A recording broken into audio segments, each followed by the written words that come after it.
last year when we did get the Grand Slam, that we knew when we got the draw that there was the potential, if we could win away in France, that we could potentially get the Grand Slam. And ironically, we probably didn't say it, but Gad said it at the start. If they won in France, he felt they could get the Grand Slam, and to be fair to him, that's exactly what they did. Wales should be considered genuine World Cup contenders now. Yeah, see, I just don't get into those prognostics. That's for the pundits and the journalists, I guess, to start framing the narrative that who's in the frame, who's likely to get to wherever. Wales have always been competitive in World Cups, haven't they? 2011 they went through and were very competitive. Last time they were narrowly beaten by South Africa, I think, with a try in the last probably 6 minutes to go. You'd expect them to be there for sure. And there'll be a few other people trying to make sure that they're not there in their pool. I think you'd be hard pressed not to see them getting out of their pool as either one or two, and then anything can happen from there. No, just a couple.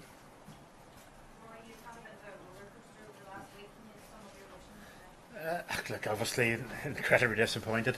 I think sort of no one it was my last Six Nations game. You kind of want to go out and you want it to be a fairy tale. You want to win, and to win in such a place like this would have been a massive statement for the team. But it would have been involved us having a massive performance, which is, I suppose, ultimately what you want to go out on. You don't want to go out on a performance that individually and collectively you're not happy with. But look, it is what it is. Whenever the dust settles and we get 2019 over with, I'll look back on the Six Nations with a lot of pride with everything that I've been involved in and achieved, and it just happened to be that it wasn't. It won't go in the highlight reel the last game, but that's the way it is.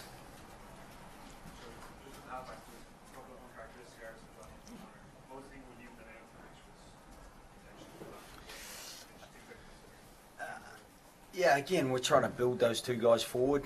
They haven't had a huge amount of game time, so I think it's important to invest in people.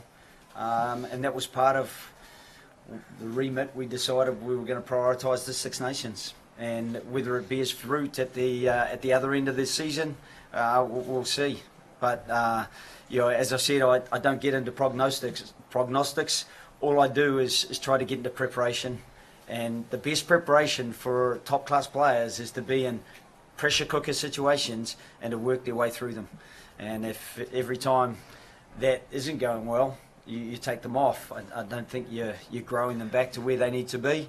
And they've had so many days in the team where they've been the hub upon which the wheel has turned, and the wheel has generally gone forward. As I said, over the last 2 years we've played 26 tests and lost 3 of them, and to lose today is really tough.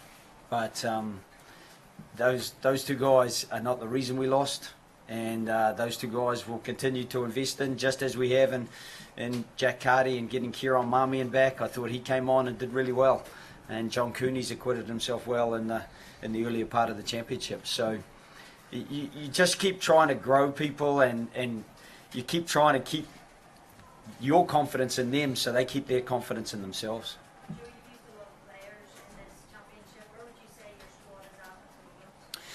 Yeah, we have, and that was part of the plan before the championship, where I remember we won our first championship in my time 6 years ago.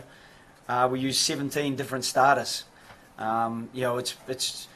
We've almost got out to double that number who've played. Over double that number who've played. So for us, it's been a really good exercise in trying to make sure that some guys have been put into pressure cooker situations. Some have acquitted themselves better than others, and we have to look back at the entire championship and see, who still needs further work. And some of what I was saying before is some of the players haven't actually had a lot of game time, and it is hard to get your game rhythm if you haven't played. And I do think those some of those players are getting closer to their top form, and we hope that they progress through the back end of the season, and then they use that as a springboard into the end of the year. Take the last couple of Two of the three defeats you mentioned, we've conceded a try almost at the very start of the game. Is that a concentration issue, or is it just super execution from the opponent? Yeah, I can't really answer the question. It's difficult to say that it's a concentration effort because you tend to be concentrating the most when the game starts. That's when you're freshest mentally. So we know that fatigue or dehydration has an impact on the ability to cognitively function. But disappointingly, I think they were quite different tries. One was certainly we contributed to ourselves.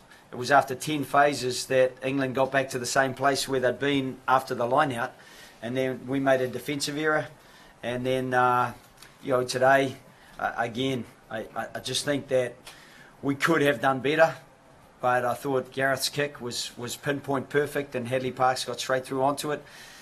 We'd shown a couple that he'd done during the week because he's already done them during the championship, and he did them certainly in the November series as well. So it was something that we were aware of, and we've got to be better at covering next time.